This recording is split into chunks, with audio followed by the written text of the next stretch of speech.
فرمایا کہ جب ماہ سیام رمضان المبارک آتا ہے تو جنت کے دروازے کھول دیے جاتے ہیں، جہنم کے دروازے بند کر دیے جاتے ہیں، شیاطین جکڑ دیے جاتے ہیں، اور اعمال کا جو صلہ اور اجر ہے وہ 70 گنا کر دیا جاتا ہے، اور اللہ جل شانہ اپنے بندوں کو غفران و رحمت کے پردوں میں ڈھانپ لیتا ہے۔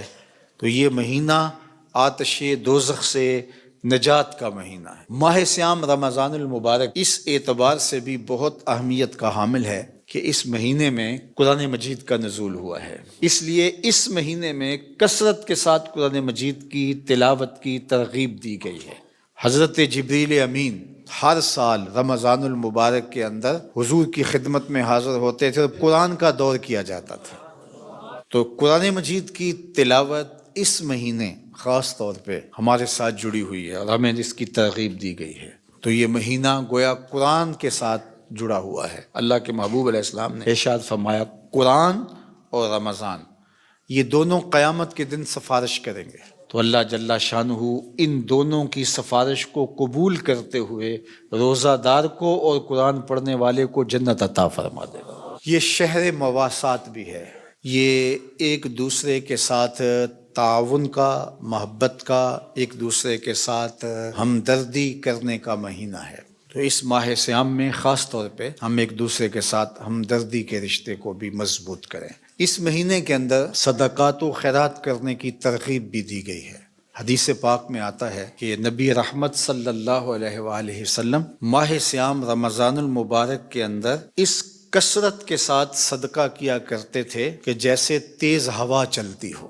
یہ بات ذہن میں رکھے، اللہ کے پیارے محبوب علیہ السلام نے 3 چیزیں قسم کر کے کہیں، ان میں سے ایک چیز یہ ارشاد فرمائی ما نقصا مال عبد من صدقہ، فرمایا میں محمد صلی اللہ علیہ وآلہ وسلم رب کی قسم کر کے کہتا ہوں کہ صدقے سے مال گھٹتا نہیں۔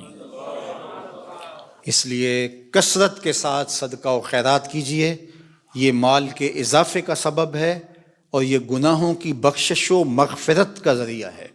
اور میں آپ کو خاص طور پہ مرکز مصطفیٰ سے جڑے ہوئے ذیلی اداروں کے ساتھ تعاون کرنے کی ترغیب دوں گا۔ جامعۃ المصطفیٰ، الکلیۃ المصطفیہ للبنات، المصطفیٰ اسلامک سینٹرز، ادارۃ المصطفیٰ اس وقت جو کام کر رہا ہے وہ کسی سے مخفی نہیں ہے۔ تو میں آپ سے کہوں گا کہ ادارۃ المصطفیٰ کا ہمہ جہت کام آپ کے سامنے ہے۔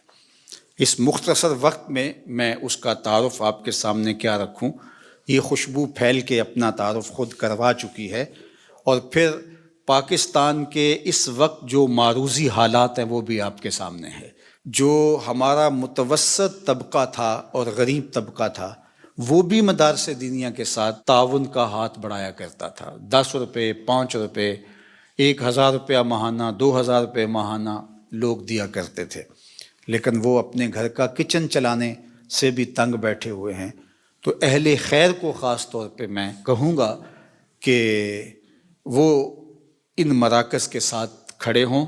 ہر ماہ کروڑوں روپے کی خطی رقم درکار ہوتی ہے، تو ان اداروں کی نہ کوئی فیکٹریاں ہوتی ہیں اور نہ ہی کوئی ہمارے پاس جمع شدہ سرمایہ ہوتا ہے کہ مشکل حالات میں وہاں سے نکال کر کے ہم اس کو استعمال میں لے آئیں۔ جو جمع ہوتے ہیں وہ ساتھ ساتھ لگ رہے ہوتے ہیں، تو تھوڑا سا تعطل بھی ان کے نظم کے روکنے کا سبب بن سکتا ہے۔ روٹین کے اخراجات بھی ہیں اور تعمیراتی مراحل بھی ہیں اور دیگر پائپ لائن میں ہمارے منصوبہ جات بھی ہیں، تو ان سارے منصوبہ جات کی بھی وقت کے ساتھ ساتھ تکمیل کرنی ہے۔